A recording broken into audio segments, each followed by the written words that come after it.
আসসালামু আলাইকুম রহমতুল্লাহ। আপনারা এই সুন্দর শ্যামল সোনালী প্রকৃতি দেখতে পাচ্ছেন, এটা আমাদের গ্রামের ধানের ক্ষেত।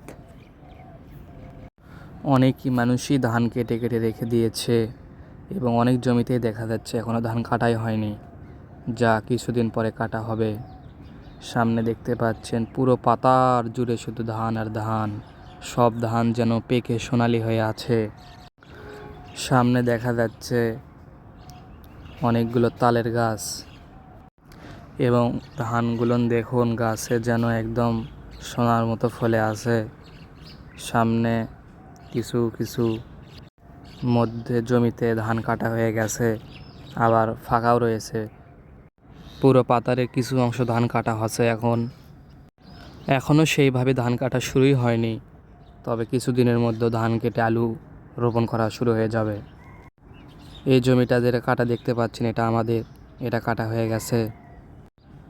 ওই দিকেও অনেকগুলো ধান রয়েছে। ওই দিকে যেগুলো গাছ দেখা যাচ্ছে সেগুলো একটা নদীর মতো, বিল বলা হয় সেটাকে, বলে বলে ডাকা হয়। এগুলো যেন ধানের গন্ধ উঠে গেছে, সুগন্ধ। শুধু ধান আর ধান, ধান আর ধান, ধান পেকে হলুদ হয়ে আছে। কিছুদিন পরে এগুলো ধান কেটে বাড়িতে নিয়ে যাওয়া হবে এবং সেইগুলো ধান সিদ্ধ করা হবে। সিদ্ধ করে রোদে শুকায়ে মেশিন দিয়ে চাউল বের করে নিয়ে আসা হবে। এটাই আমাদের গ্রামের ধানের প্রকৃত প্রাকৃতিক পরিবেশ।